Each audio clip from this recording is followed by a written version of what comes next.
ओम शांति, ओम शांति, ओम शांति, ओम शांति। आज देखो बाबा ने कहा है कि बच्चे याद करने की कुछ नई नई युक्तियां रचो।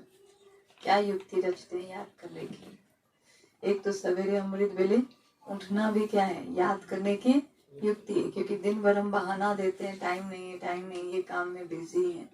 लेकिन अगर अमृत वेले उठते हैं तो उस समय कोई काम धंधा नहीं है, तो अमृत वेले अच्छे से कर सकते हैं। कर्म करते हुए कैसे याद करना है उसकी भी तो युक्ति रचनी है। फिर हमारे वहाँ ट्रैफिक कंट्रोल भी क्या है, बाबा को याद करने की युक्ति है। मुरली पढ़ना ये भी याद करने की युक्ति है। विचार सागर मंथन करना ये भी याद करने की युक्ति है। सेवा कर रहे हैं, सेवा करते हुए ये याद रहे कि बाबा करण करावन हार है, मैं निमित्त हूँ, तो ये भी याद करने की युक्ति। तो बाबा कहते हैं कोई ना कोई याद करने की क्या रचो, युक्ति करो। ये लोग युक्ति रचो और यही हमारी क्या है, रूहानी सेवा है। हाँ, खाते पीते उठते बैठते सोते किसकी गोद में हो? हाँ, बाबा की याद में। तो आज बाबा ने कहा है कि ज्ञान सागर आए हैं पति से पावन बनाने के लिए, तो पावन बनेंगे बाबा की याद से। बाबा ने आज कहा जितना अंतर्मुखी होंगे, अंतर्मुखी रहते वो अंदर की सुख का अनुभव कर पाते हैं। कहते ना, मौन की भाषा जो समझे वो मन का सुख, अतीन्द्रिय सुख प्राप्त करे। तो आज बाबा ने अंतर्मुखता के लिए कहा, अंतर्मुखी माना कम बोलना, कम सोचना। जब अपने ऊपर कंट्रोल यहाँ कर लिया तो वो अंतर्मुखी। तो आज हम बाबा के शब्दों में साकार मुरली सुनेंगे 25 मार्च 2023 की। ओम शांति। मीठे बाबा ने कहा, मीठे बच्चे, ये वंडरफुल पाठशाला है जहां तुम्हें ज्ञान सागर पतित पावन बाप, जहां तुम्हें ज्ञान सागर पतित पावन बाप ज्ञानामृत पिलाकर पावन बनाते, ज्ञानामृत पिलाकर पावन बनाते। ऐसी पाठशाला और कोई होती नहीं, ऐसी पाठशाला और कोई होती नहीं। प्रश्न है, बाप की कौन सी एक राय स्वीकार करूं? बाप की कौन सी एक राय स्वीकार करूं तो बाप हर पल तुम्हारा मददगार है। तो बाप हर पल तुम्हारा मददगार है। कौन सी बाप की राय स्वीकार करना है? याद करने की ना। तो देखो बाबा कहते, बाबा राय देते, बच्चे तुम जिन्न के मौफिक मुझे याद करते रहो। खाते पीते, लिखते हैं, खाते पीते चलते बुद्धि योग मेरे में लगा, और सब तरफ से बुद्धि हटाते जाओ। तुम बाप और स्वर्ग को याद करने की सेवा करो, यही तुम्हारी मदद है। सुनो बाबा की मदद कैसे? बाबा किसकी मदद लेंगे? जो बाबा को और स्वर्ग को याद करने की सेवा करें, यही तुम्हारी मदद है। ये याद ही तुम्हें स्वर्ग का मालिक बनाएगी, यही सस्ता सौदा है। हिम्मत रखो तो बाबा हर पल तुम्हारा मददगार है। हिम्मते मर्दा मददे खुदा, हिम्मते मर्दा मददे खुदा। गीत है, मुझको सहारा देने वाले, ये दिल करे तेरा शुक्रिया। ओम शांति। बच्चों ने गीत सुना? यह बच्चे बच्चे कहने वाला कौन? जरूर बच्चा कहने वाला बाप ही है। यूं तो दुनिया भी जानती है कि बच्चे कहने वाला एक तो है परम पिता, जिनको परम आत्मा यानी परमात्मा कहा जाता है। तुम सब बच्चे हो। बताओ इस उम्र में आपको बच्चे कौन बोलेगा? इस उम्र में तो कोई बच्चे नहीं। आप सबको बच्चे बच्चे बोलते, पर इस उम्र में आपको बच्चे कहने वाला किसके बच्चे? शिव बाबा के हम सब क्या हैं? बच्चे आत्मा रूप में। तो बाबा भी कहते हैं तुम सब बच्चे हो, तुम बच्चे मनुष्य से देवता बनने के लिए इस पाठशाला में पढ़ते हो। तुम जानते हो कि हमको बेहद का बाप पढ़ाते, वह बाप भी है तो टीचर भी है। माता पिता के बहुत बच्चे, एक बच्चे नहीं, हम सब बाबा के बच्चे। बच्चे तो बहुत वृद्धि को पाते जाएंगे, जैसे जैसे संगम युग का समय बढ़ता जा रहा है। कितने, कहाँ शुरू में थोड़े बच्चे थे, अभी देखो लाखों हो गए, और भी बढ़ने हैं। तो परम पिता परमात्मा बैठ पढ़ाते, ये वंडर है ना। ऐसी वंडरफुल विचित्र पाठशाला दूसरी कोई होती नहीं, जहाँ बच्चे बूढ़े जवान सब एक ही क्लास में बैठते हो। नए पुराने, चाहे 1 साल का बच्चा है, 4 महीने का बच्चा है, चाहे 50 साल का बच्चा, सब एक ही क्लास में बैठते हैं। ऐसी वंडरफुल क्लास कहीं भी होती नहीं है? बीमार भी बैठ सकते हैं, लेटे लेटे भी पढ़ो, सबके लिए एक ही पढ़ाई है। सबके लिए एक ही पढ़ाई है। तो बाबा भी कहते हैं बच्चे जानते ज्ञान सागर जो पतित पावन है, वही ज्ञानामृत पिलाकर पावन बनाते। गाते भी हैं पतित पावन आओ। तो जरूर यह पतित दुनिया है और पावन दुनिया भी है। नई दुनिया नए घर को पावन कहेंगे, नई दुनिया नए घर को पावन कहेंगे, फिर वही घर पुराना होना ही है। अभी ये कुटिया नहीं है, और फिर पुरानी होगी कि नहीं? नहीं होगी, ये नहीं रहेगी। नहीं, स्थूल चीज में, स्थूल चीज में, वही स्थूल चीज की तो बात बाबा कह रहे हैं। तो बाबा भी कह रहे हैं कि ये दुनिया क्या है, यही दुनिया पहले नहीं है, और यही दुनिया भी क्या बन जाती है, पुरानी हो जाती है ना। तो बाबा कहते हैं नई दुनिया नए घर को पावन कहेंगे, फिर वही घर पुराना होना ही है। तो बच्चे जानते हैं यह पुरानी दुनिया है, नई दुनिया थी, वहां बहुत सुख था। बच्चों ने गीत सुना, वह तो सिर्फ भक्ति मार्ग में गाते हैं, तुम तो प्रैक्टिकल में हो। भक्ति मार्ग के गीतों को हम ज्ञान में ले आते हैं। मुरली में बाबा पुराने गीतों के माध्यम से ज्ञान समझाते। तो बाबा भी कहते हैं तुम बच्चे जानते हो बाप सभी को वापस लेने के लिए आए हैं। पतित पावन है तो पावन बनाकर ले जाएंगे। ऐसे ऐसे अपने से बातें करनी। कौन कौन जाएगा बाबा के साथ? सब जाएंगे, सब जाएंगे। टिकट रिजर्वेशन कंफर्म की वेटिंग है। First class air condition, AC वाली एयर कंडीशन टिकट। यहाँ एयर स्थिति रहेगी तब एयर कंडीशन टिकट मिलेगी। नहीं, एयर कंडीशन में क्या होता है, बाहर की वेदर का प्रभाव नहीं पड़ता। अभी हम लोगों की एयर कंडीशन कितनी है, अंदर की स्थिति, कि बाहर दुनिया की परिस्थिति कुछ भी हो जाए, लेकिन अंदर की एयर कंडीशन टिकट, अंदर रिजर्वेशन अपनी स्थिति ठीक रहे तो हमारी हो गई एयर कंडीशन टिकट। अभी पक्का कंफर्म टिकट। तो बाबा भी ऐसे कहते हैं ऐसे ऐसे अपने से बातें करनी है। यह जरूर पतित दुनिया है।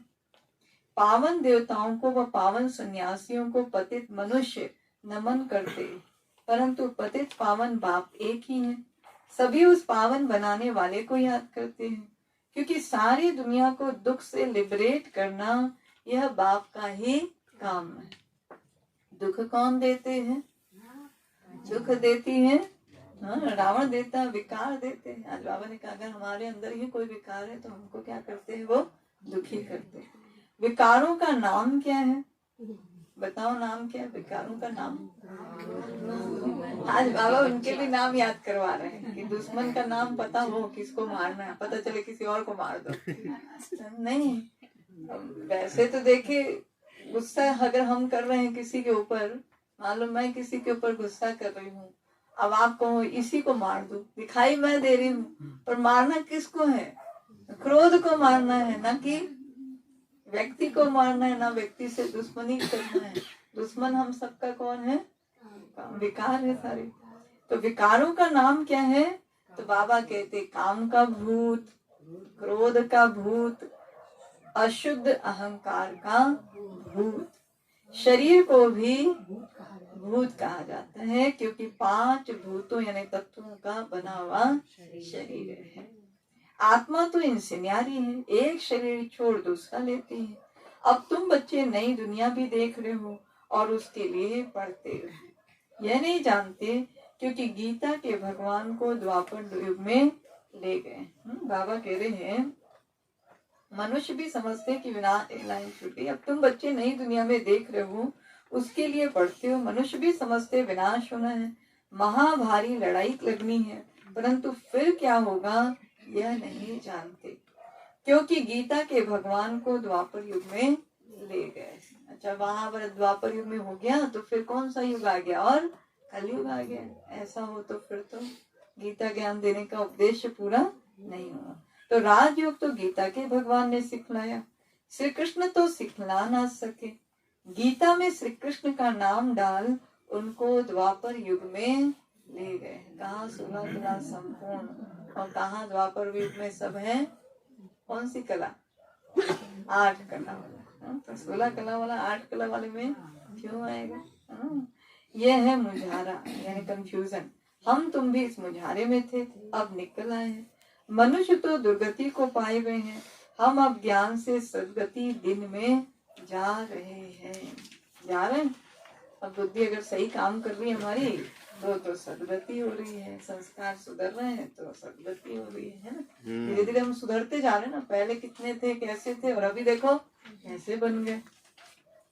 बाप कहते मैं ज्ञान सागर हूँ और कोई भी ज्ञान दे ना सके। ज्ञान सागर एक को ही कहा जाता है, फिर उनसे ज्ञान गंगाएं निकलती हैं। शिव शक्ति ज्ञान गंगाएं कहा जाता है। सब कौन बैठे हैं, शिव शक्ति ज्ञान गंगाएं बैठे। वह है पानी की गंगा जो बहती रहती है। ऐसे तो नहीं पानी की गंगा जहाँ चाहे वहाँ जा सकती है, नहीं जा सकती। वो भी अपनी दिशा के अनुसार चलेगी, रास्ता देख के। तुम ज्ञान गंगाएं क्या करोगी। हाँ, तुम ज्ञान गंगाएं जहाँ चाहे वहां जाकर ज्ञान दे सकती है। वहां ही ज्ञान गंगा प्रकट हो जाती है। अर्जुन ने बाण मारना और तीर चलाते गंगा निकली और भीष्म पितामह को पिलाया, मुक्ति मिल गई, ऐसे कहते नहीं। अब इसका अर्थ भी बाबा कहते कि तुम जा के क्या करते हो, ज्ञान के बाण मार के सबको बंधनों से छुड़ाते हो, मुक्ति दिलाते हो, जीवन मुक्ति दिलाते हो। तो बाबा कहते हैं वह फिर समझते फलानी जगह गंगा निकली, फिर एक गौमुख बना देते हैं।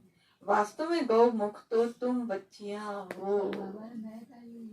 हाँ, सब कौन है, सबका मुख क्या है, गौमुख है। तो बाबा कहते तुम गौमुख से ये ज्ञान निकल रहा है। तुम हो ज्ञान सागर से निकली हुई सच्ची सच्ची गंगाएं। तुमको सृष्टि चक्र के आदि मध्य अंत का नॉलेज समझाया जाता है। बाप को ही नॉलेजफुल कहा जाता है। वही वर्ड ऑलमाइटी सर्वशक्तिमान है। वह सब वेदों ग्रंथों को जानते हैं। कौन, शिव बाबा। सबका सार समझाते हैं। हर एक धर्म का शास्त्र कितना होना चाहिए, एक ही होना चाहिए। हाँ, हिंदू धर्म का कितना अनेक है। पूरे कितनी सारी, बाबा तो कई बार कहते इतने शास्त्र हैं कि जलाए तो फिर होली का जल जाए। तो बाबा कहते जैसे श्रीमद् भगवत गीता एक है, बाइबल एक है, इब्राहिम ने आकर इस्लाम धर्म स्थापित किया, फिर उनके पीछे आते जाते वह जो उच्चारण करते हैं उनका फिर बाद में धर्म शास्त्र बनाते हैं। उनके पीछे आते जाते हैं, वह जो उच्चारण करते हैं उनका फिर बाद में धर्म शास्त्र बनाते। जो धर्म स्थापक आए उन्होंने ज्ञान दिया, उसकी बाद में उनकी बुक बना दी। फौरन नहीं बनाते, उसी समय तो उनको धर्म की स्थापना करनी है। अभी देखो बाबा भी मुरली सुनाता है, इतना ज्ञान देता है, इसकी कहाँ है बुक, नहीं। रोज कितनी मुरलियां संभाल के रखोगे, बाबा भी कहता है नहीं। तो इतनी बाबा ने मुरलियां सुनाई भी, अभी इसकी कोई बुक बनी भी नहीं है। लेकिन बाबा जो ज्ञान सुनाते उसकी बुक बनती है द्वापर युग। वहां तो लोग सुनाते हैं और तुरंत बना देते हैं कुछ दिन में, और बाबा जब सुना के चला जाता है तो कब बनती गीता? द्वापर युग में, इसलिए मिस्टेक ज्यादा है उसमें। तो बाबा भी कहते हैं उस समय तो उनको धर्म की स्थापना करनी है, वह सब शास्त्र बाद में बनाते हैं। बाप कहते ये वेद शास्त्र जप तप आदि सब है भक्ति कल्ट, यानी भक्ति के समय का है। यह है ज्ञान कल्ट। भक्ति की आयु अभी पूरी होती है, फिर बाप आकर ज्ञान दे पतितों को पावन बनाते। अब तुम जानते हो अभी हम सो ब्राह्मण हैं, फिर हम सो देवता बनेंगे। 84 जन्मों का पूरा हिसाब किताब बुद्धि में है। कितने जन्म लिए पूरे? 84। अभी हम ब्रह्मा मुखवंशावली ब्राह्मण हैं, पहले हम शूद्र कुल के थे, अभी हम ब्राह्मण कुल के बने हैं। यह भी तुम ब्राह्मण ही जानते हो। कल तो बाबा ने क्या कहा, जो ज्ञान ना सुनाए वो ब्राह्मण ही नहीं। आप कास्ट बोल गए नहीं। देवी देवता धर्म वाले तो कोई है ही नहीं। हिंदू थोड़ी जानते कि हम असल देवी देवता कुल के थे। हिंदू नहीं जानते देवी देवता। आप देखो क्राइस्ट को मानने वाले क्रिश्चियन कहला रहे, इब्राहिम को मानने वाले इस्लामी कहला रहे, बुद्ध को मानने वाले बौद्ध कहला रहे। तो देवी देवता को मानने वाले देवी देवता धर्म के कहलाने चाहिए, लेकिन वो अपने को क्या कहते हैं? हिंदू कहते, जानते ही नहीं। अभी हम शूद्र कुल के, अपने धर्म को भूल धर्म भ्रष्ट कर्म भ्रष्ट कंगाल बन पड़े। अभी बाप द्वारा तुम बच्चों ने हमसो सोहम का अर्थ समझा है। हमसो आत्मा, हमसो आत्मा परम धाम की रहवासी है। वो तो कह देते हमसो आत्मा परमात्मा कहते, लेकिन अभी हमको अर्थ समझ में आ गया तो हम कहते हमसो आत्मा परम धाम। यहाँ आकर पाठ बजाते। पहले पहले हम सतयुग में देवता कुल में आए, फिर क्षत्रिय वैश्य शुद्र कुल में आए, फिर जाएंगे देवता कुल में। तुम जानते हो कितने जन्म किस कुल में रहेंगे? याद है सबको? देवता कुल में 8। देवता कुल में कितना जन्म? 8। और त्रेता युग में 12, द्वापर युग में 21 और कलयुग में 42 और संगम युग में 1 अंतिम। बाकी बाबा एक एक जन्म का तो नहीं बैठकर बताएंगे, नटशेल में बताते। एक एक की कहानी तो नहीं सुनाएंगे, सार में सुना दिया। बीज और झाड़ को जानो बस, बाप बीज रूप है, हम कल्प वृक्ष के भांति हैं, हम परम धाम से आए हैं पाठ बजाने। तो हम हो गए कल्प वृक्ष के पत्ते। सतयुग से लेकर चक्र लगाया, फिर और धर्म वाले फलाने फलाने समय पर आते हैं। फिर जब विनाश होता है तो सब आत्माएं वापस जाती है, जहाँ से आए वहां ही वापस जाना। ऐसे कहते ना, ये घर तेरा ना मेरा, ये दुनिया रहन बसेरा। तो कहाँ जाना है? अपने घर जाना। फिर अपने अपने समय पर नंबर वार आती है धर्म स्थापन करने। यह सब राज तुम्हारी बुद्धि में है। बच्चे कहते हैं बाबा आप जो पढ़ाते हैं उससे हम स्वर्ग के मालिक बनते हैं। कितनी ऊंची कमाई इस पढ़ाई से। मेडिकल की पढ़ाई बच्चे 8 घंटा की 12 घंटा पढ़ते हैं, 12 घंटे। और स्कूल में बच्चों को देखो 8 घंटा, आजकल बच्चों की स्कूल 6 से 8 घंटा स्कूल में रहते हैं। हमको कितने देर पढ़ना है? 1 घंटे भी नहीं, 45 मिनट से अगर 5 मिनट ज्यादा होगा तो भी घड़ी देखना शुरू हो जाएगा। नहीं, इतनी इम्पोर्टेंट पढ़ाई जिससे भविष्य कितना ऊंचा बनने वाला है, तो उसको कितनी लगन से हमको पढ़ना है। कितने बार पढ़ना चाहिए मुरली? जब टाइम मिले तब मुरली रिवीजन कर लो। तो बाबा कहते हैं बाप जो पढ़ाते हैं उससे हम स्वर्ग के मालिक बनते हैं। आप जैसा सुख और कोई नहीं दे सकते। मनुष्य मात्र तो सब अल्पकाल सुख देने वाले, वह तो जानवर भी देते हैं, जानवर भी सुख देता है। अभी मुरली आएगी आपको सुख देने के लिए, नाचते नाचते आप उसको देखेंगे तो भी वो दे आ भी गई, नाम लिया पहुंच गई। मनुष्य का जीवन तो अमूल्य कहा जाता है, तो जानवर भी क्या देते हैं? हमको सुख देते हैं। मनुष्य ही देवी देवता बन सकता है, मनुष्य विश्व का मालिक बन सकता है। बाबा आपने जो सुख दिया है वह कोई भी दे नहीं सकता। बाबा ने जो सुख दिया वो कोई भी दे नहीं सकता। बाबा आप तो हमको विश्व का मालिक बनाते हो, आप विश्व के रचयिता हैं, तो बाबा कहते तुम तो सिर्फ बाप को याद करते हो बस, और कोई हठ योग आदि की बात नहीं है। एक ही जगह बैठ के याद करने की भी बात नहीं, चलते फिरते कर सकते हो।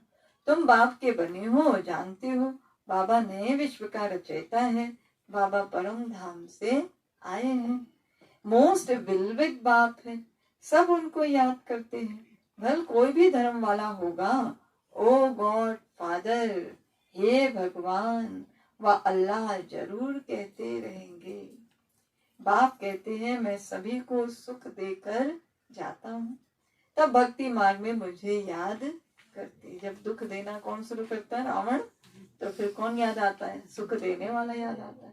अभी फिर सुख देने आया हूँ, फिर आधा कल्प मुझे कोई भी याद नहीं करेंगे। कितने स्वार्थी, सब कुछ ले लेंगे और फिर बाबा को आधा कल्प के लिए भूल जाएंगे।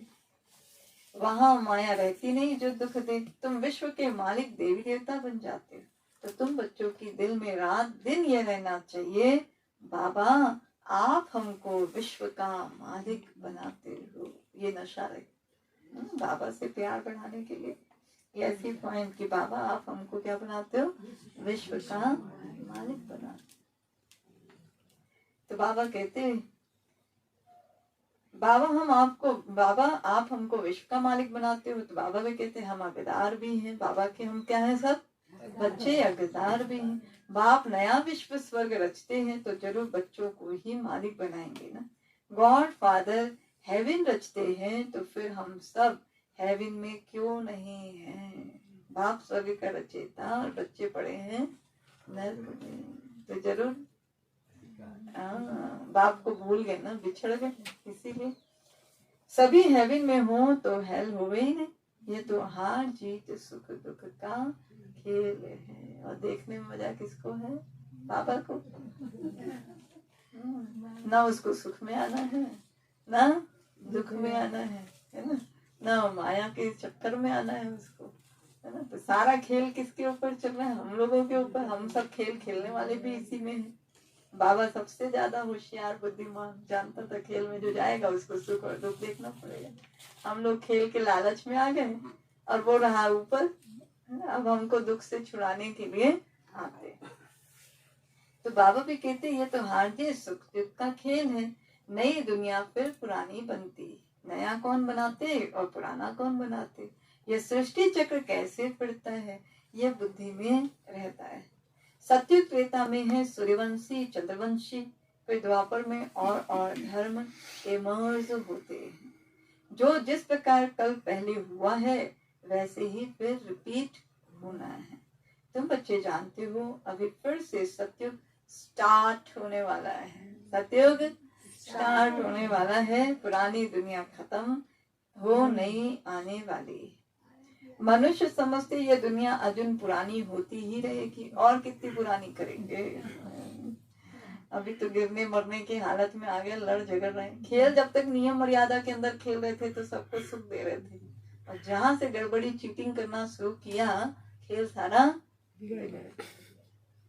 इसीलिए बाबा कहता बंद करो खेल, अब घर वापस जाना है। मनुष्य समझते ये दुनिया जो पुरानी होती रहेगी, बहुत समय पड़ा है। बाप कहते तुम घोर अंधियारे में हो, विनाश सामने खड़ा है, विनाश सामने खड़ा है। आप लोग देखते हो विनाश की कितनी सारी घटना चल रही है। हम लोग कहते हैं आराम से बैठे बाबा की गोद में, और कहीं बाढ़ आ रही है, कहीं भूकंप पड़ा हुआ है, कहीं अकाल पड़ी हुई है, कहीं युद्ध चल रहा है, कहीं कुछ हो रहा है। हाँ, चारों तरफ कहीं बर्फबारी हो रही। तो बाबा कहते विनाश सामने खड़ा है, और हम क्या कर रहे हैं? बाबा की गोद में। तो बाबा कहते मैं आ गया हूँ पतित दुनिया को पावन दुनिया बनाने। आगे तो कोई था ही नहीं। अभी ब्रह्मा मुख से संतान पैदा होते जाते। प्रजापिता ब्रह्मा के जरूर अनेक बच्चे होंगे जो बैठ पढ़ते हैं, जिनको फिर देवता बनना है। जिनको देवता बनना है वो ये पढ़ाई पढ़ेंगे। जो बाप से प्रतिज्ञा करते हैं पवित्र बनते हैं और सुदर्शन चक्रधारी बनते हैं, वही राज्य भाग्य लेंगे। सब तो नहीं लेंगे, पढ़ेंगे लिखेंगे बनेंगे नवाब। तो ये नवाब बनने की पढ़ाई है। बाकी सब अपना अपना हिसाब किताब चुकतू कर वापस जाएंगे।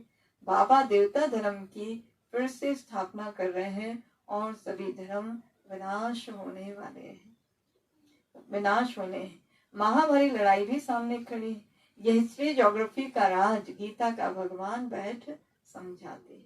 भगवान की महिमा अलग और श्री कृष्ण की महिमा अलग है। श्री कृष्ण को मनुष्य सृष्टि का बीज रूप वर्ड ऑलमाइटी अथॉरिटी कहेंगे, नहीं कहेंगे, नहीं कहेंगे, नहीं कहने वाले हाथ उठाओ और कहेंगे वाले हाथ उठाओ। और जो दोनों नहीं उठा रहे वो कहाँ है? वो संशय बुद्धि है। संशय बुद्धि नहीं, ज्ञान एकदम स्पष्ट और क्लियर कि वर्ड की ऑलमाइटी अथॉरिटी कौन है? एक परम पिता है ना, शिव बाबा है। वर्ड ऑलमाइटी अथॉरिटी एक है। सूर्यवंशी की महिमा अलग है, चंद्रवंशी की महिमा अलग है, वैश्य और शूद्रवंशी की महिमा अलग है। हरे की महिमा अपनी अपनी, हर आत्मा हम सब की भी अपनी अपनी क्वालिटी विशेष है ना। हरे की महिमा अलग है। चीफ मिनिस्टर है, गवर्नर है। सब एक समान थोड़े ही हो सकते हैं, सब एक समान नहीं हो सकते। यह सब समझने की बातें। मनुष्य थोड़ी जानते कि तुम भारत को स्वर्ग बनाते हो। तुम अपने लिए राज्य स्थापन कर रहे हो गुप्त रीति और नॉन वायलेंस से। हम अपना राज्य स्थापन कर रहे हैं अहिंसा के द्वारा। हम अपना राज्य स्थापन कर रहे हैं। ना काम कटारे की हिंसा, ना हाथ पांव चलाने की हिंसा, ना गोली मारने की हिंसा। दुनिया में कितनी हिंसा है ना। तुमको कोई हथियार आदि नहीं उठाना। तुम ब्राह्मण जानते हो, हम बाबा की मदद से कल पहले मौफिक भारत को फिर से हीरे जैसा बना रहे हैं। हीरे जैसा कैसे बनाएंगे? खुद हीरा बनेंगे तो भारत भी क्या बन जाएगा? हीरे जैसा हो जाएगा। यह है रूहानी सेवा। मनुष्य तो जिस्मानी सेवा करते हैं। हम बाबा की श्रीमत से श्रेष्ठ बन रहे हैं। बाकी सब मनुष्य मत से भ्रष्ट ही बनते जाते हैं। नीचे उतरना है जरूर, चाहे कितनी भी भक्ति कर ले, कितने भी शास्त्र पढ़ ले, फिर भी कलयुग में नीचे आना ही पड़ा उनको भी। तो बाबा कहते नीचे तो उतरना है जरूर। भक्ति भी पहले अव्यभिचारी होती है, वेरी गुड भक्ति। आज बाबा कह रहे हैं अव्यभिचारी भक्ति कैसी है? वेरी गुड भक्ति। क्यों? एक परमात्मा की भक्ति ही क्या है? सबसे श्रेष्ठ है। बाकी अनेकों में चले गए तब फिर ज्यादा ब्रह्म चक्कर में आ गए। एक की ही पूजा करते हैं, फिर सेकंड ग्रेड में देवताओं की करते हैं, फिर तो कुत्ते, बिल्ली, पत्थर, मिट्टी आदि 5 भूतों की भी भक्ति करने लग पड़ते हैं। उनको कहा जाता है व्यभिचारी भक्ति। अव्यभिचारी से व्यभिचारी बन पड़ते हैं। इसीलिए ठहरती नहीं एक की याद में बुद्धि, क्योंकि अनेकों की मतें चली गई बुद्धि में। इसलिए अब बाप तुमको अव्यभिचारी योग सिखलाते हैं। एक का सुनो, एक की मत पर चलो, एक को ही याद करो। अनेकों का सुनोगे तो अनेकों में कंफ्यूजन आएगा। इसलिए एक पिता का सुनना है, वो भी परम पिता। गृहस्थ व्यवहार में रहते खाते पीते सिर्फ बाप और वर्षे को याद करना है। कर सकते हैं आज का होमवर्क? खाते पीते, चलते फिरते, उठते बैठते, बाप को याद कर। मेहनत सारी इसमें। भल अपने घर जाओ आओ, सिर्फ गुप्त रीति से बुद्धि से याद करो। कौन कितना याद करा दिखाई थोड़ी देता है। वो तो बाबा जाने, गुड़ जाने गुड़ की कि बुद्धि हमारी कितने देर बाबा की याद में बैठी है। भले योग कक्ष में भी बैठे हैं, अब सो रहे थे कि योग कर रहे थे, तो बाबा जाने बाबा ही है। ठीक है, तो बुद्धि योग हमारा कितना लगता है वो हमको जरूर अपने आप को चेक करना, धीरे धीरे बढ़ाते जाना उसको। मुख से राम राम अथवा शिवाय नमः कहने की भी दरकार नहीं, सिर्फ बाबा को याद करो। बाबा है गुप्त ज्ञान का सागर। सारे इस सृष्टि चक्र का उन्हीं को पता है। उनको कहा जाता है परमात्मा। यह आत्मा है, इनको उस बाप से ज्ञान मिल रहा है। इसको ब्रह्मा बाबा को भी किससे ज्ञान मिला? शिव बाबा से। हम बच्चों को भी किससे ज्ञान मिल रहे हैं? शिव बाबा से। इन सब बातों को धारण कर फिर कराना चाहिए। पहले खुद समझे, अच्छे से धारण करे, फिर दूसरों को भी धारणा कराना चाहिए। बेचारे रास्ता ढूंढते रहते हैं, जानते नहीं है। तुम जानते हो शांति धाम है निर्वाण धाम, जहां से हम आत्माएं आती है। स्वर्ग है सुख धाम, नरक है दुख धाम, मायापुरी। वह स्वर्ग विष्णुपुरी और यह नरक रावणपुरी। कौन सी पूरी अच्छी? विष्णुपुरी में जाना है तब। और संगमपुरी, अभी संगम युग है, ब्राह्मणपुरी। तो ब्राह्मणपुरी में भी मजा है, नहीं? मौजों का अनुभव है, मजा है ना। यहाँ सब प्रकार के व्यंजन खा लो, सत्य में केवल फल खाने मिलेगा, इसीलिए अच्छा है। कौन सा अच्छा है? सत्य में गुलाब जामुन मिलेगा, तंदूर रोटी। दादियों ने, देखो दादियों ने क्या कहा था, वहाँ वैरायटी, जो स्वाद खाने का मन होगा वो फल मिलेगा, पर ऐसे तलने फुलने वाला काम नहीं रहेगा। हाँ, फल वाला गुलाब जामुन कैसा होगा सोच लो। आलू बुखारा वहाँ गुलाब जामुन बन जाएगा, लगता है मीठा मीठा। तो देखो बाबा भी मनोरंजन कर रहे हैं। बाप कहते तुम सिर्फ बाबा को याद करो और कुछ नहीं करना है, सिर्फ इतना करना है, खाते पीते चलते सिर्फ बाप को याद करो। बहुत सहज है ये, बहुत सहज। समझो विलायत में कोई रहता है, उनकी मेम साहब हिंदुस्तान में है, तो दूर रहते भी उसकी याद बुद्धि में रहेगी ना। भाई जिसके साथ संबंध है वो चाहे कोई कितना भी दूर में है, उसकी याद तो बुद्धि में रहती है ना।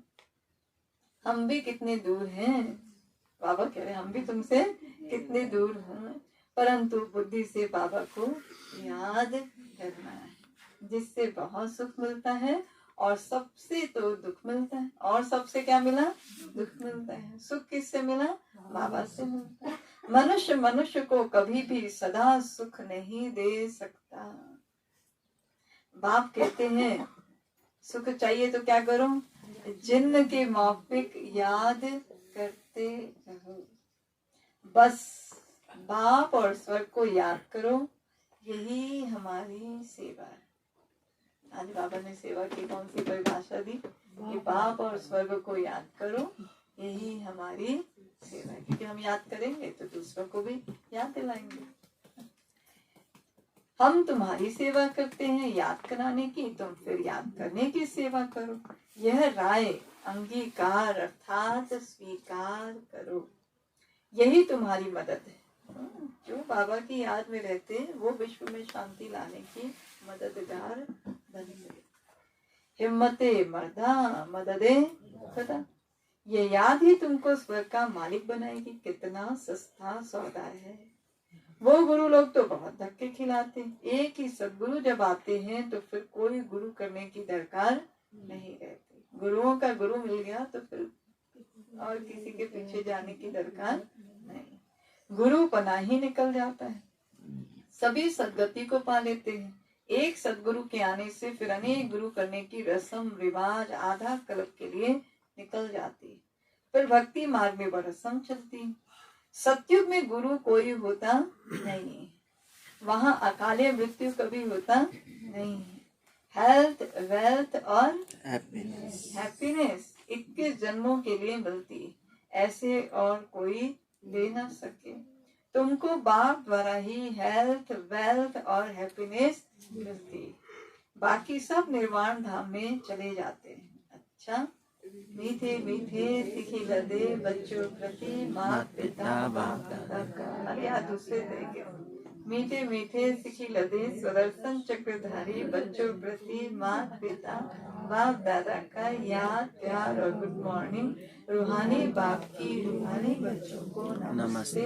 और हम सब रूहानी बच्चों की रूहानी बाप दादा को और नमस्ते। शुक्रिया बाबा, शुक्रिया।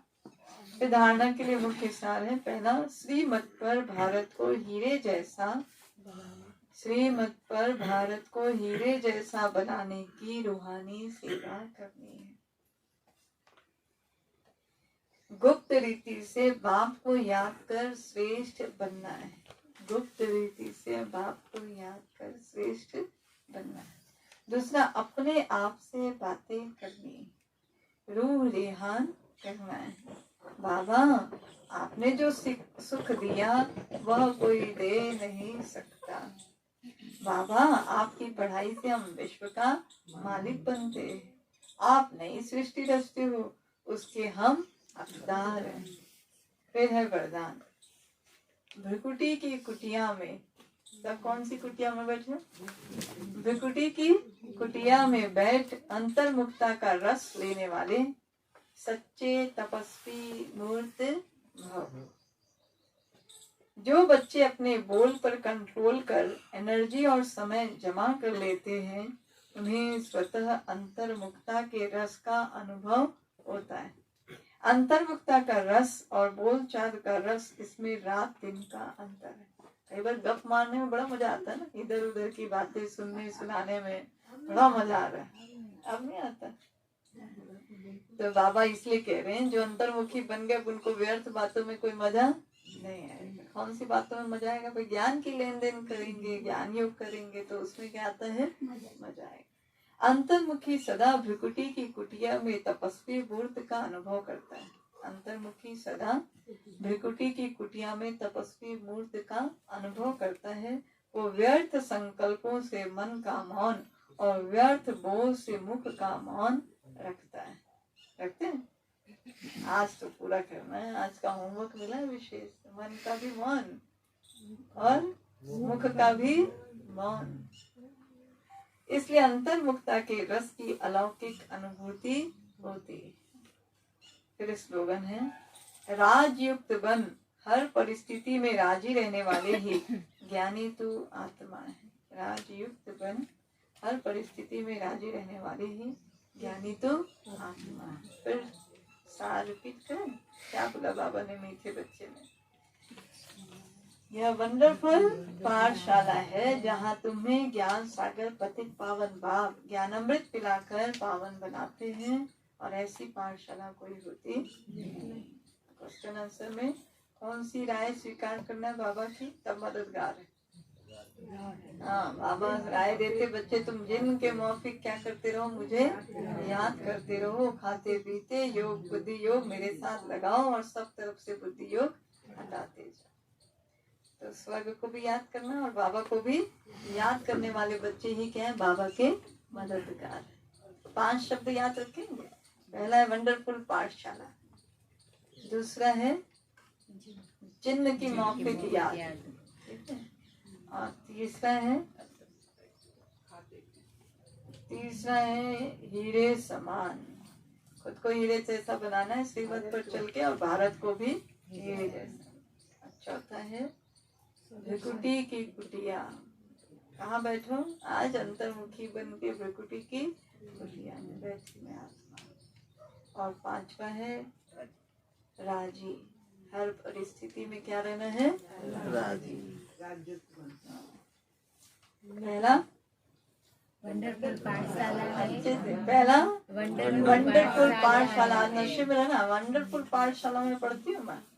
अगर देखो कोई राजकुमार कॉलेज में पढ़ रहा हूँ उधर, तो कितना नशा होता है। और हम लोग ईश्वरी विश्वविद्यालय में पढ़ते हैं, उसका भी नशा करते हैं। और दूसरा क्या था? जिन की मौफिक बाबा को याद करना है। और तीसरा हीरे समान बनना है और भारत को भी बनाना है। भ्रिकुटी की कुटिया में खाना खाने बैठना, चेयर में बैठी नहीं, भ्रिकुटी की कुटिया में बैठी, ठीक है। घड़ी घड़ी से बैठ, जितने बार बैठो ना उतने बार याद कर लेना। खड़े हो गए फिर बैठोगे तो ये भ्रिकुटी कुटिया में बैठो, ठीक है। और 5वां राजी, याद युक्त होकर राजी। अब याद रहेगा।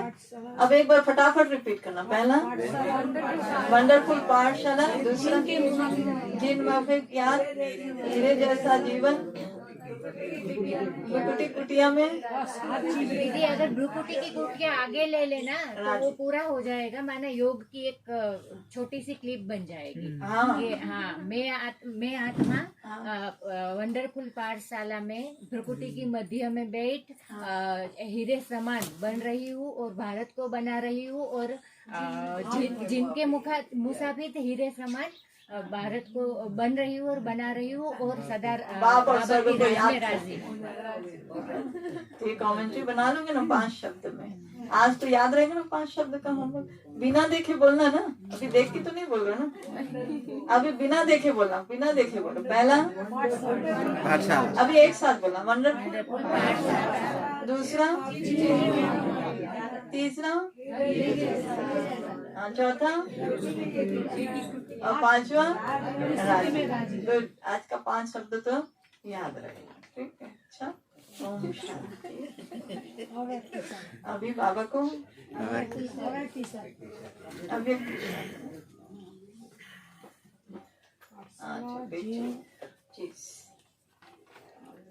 जैसे स्थूल धन में अगर जमा नहीं होता है तो समय पर धोखा खा लेते हैं, ऐसे यहाँ भी अगर खजाने जमा नहीं है तो जब कोई बड़ी परीक्षा आएगी तो मन और बुद्धि खाली खाली लगेगी, शक्ति नहीं होगी। इसलिए जमा करना सीखो। शेष संकल्पों का खाता भरपूर हो, खाली खाली नहीं। शेष संकल्पों का खाता भरपूर हो, खाली खाली न हो।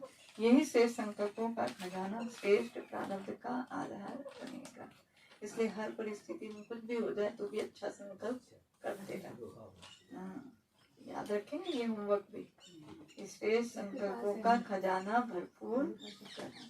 हाँ, बस उसको संभाल के रखना। माया चोरी करने आती है बड़ी, वो मौका नहीं छोड़ती। 1 सेकंड भी अगर मौका मिल जाए ना, हाँ, तो ले आती है। इसलिए थोड़ा बच के चलना। अच्छा, शांति।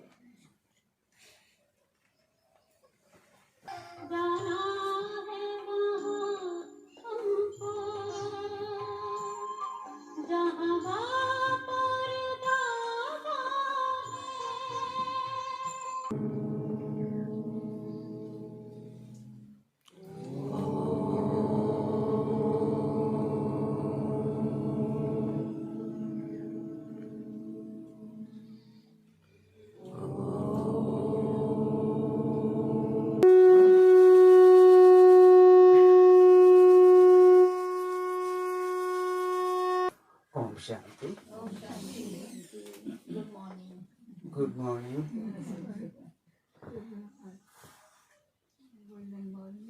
अच्छा, गोल्डन मॉर्निंग बाकी है, डायमंड मॉर्निंग, सभी मॉर्निंग एक साथ। सबको वेलकम, खास करके मनीषा दीदी एंड उनकी बहन जी। बहन जी सबसे छोटी बड़ी दीदी है, तो बड़ी दीदी को भी हम यहाँ पे वेलकम करते हैं। मनीषा दीदी को तो हम रोज करते ही रहते हैं। दीदी जी वेलकम आपको। सभी एक बार ताली बजा के दीदी को वेलकम करते हैं। थैंक यू दीदी जी, बहुत प्यार से मुरली सुनाए हैं। जब भी आते हैं मधुबन जरूर आइए एक बार। मनीषा दीदी हाँ पहले आए थे क्या? एक बार आए थे। हाँ, तो शिवमनी में तो आते रहते हैं। यहाँ पे एक बार हर बार आते हैं। एक दोबारा मुरली सुना है। अच्छा, तो मैं भूल गया शायद मैं नहीं आऊंगा। कोई बात नहीं, आते रहिएगा दीदी जी। आपको सभी एक बार हाथ हिला के इनको वेलकम करते हैं आगे आने के लिए। आज तो आए ही है, आगे भी आते रहे, तो इसलिए धन्यवाद पहले से दे के रखता हूँ। ओम शांति। बाबा का ये मीठा परिवार, आप लोगों से भी मिल के बहुत खुशी मिलती है। आप लोगों का भी बहुत बहुत धन्यवाद, क्योंकि आप लोग भी बड़े प्यार से मुरली सुनते नहीं। तो बाबा की ये कुटिया भी बड़ी अच्छी बनी हुई है, जो मधुबन की भी याद दिलाती है, बाबा की याद दिलाती है। और आज आप सब आए हैं क्लास में, तो ये क्लास भी अच्छा लग रहा है। और लेकिन ऐसी रोज क्लास में आते रहना है, मुरली सुनते रहना। आज तो सारा दिन का होमवर्क तो याद है ना, 5 बातें तो भूलना ही मत, पक्का कर लेना। ठीक है, जिन की मौफी की याद करते रहना। और ये 5 बातें सबको याद दिलाते रहना, कोई भूल गया हो ना। हाँ, अब जो वहां गए होंगे ना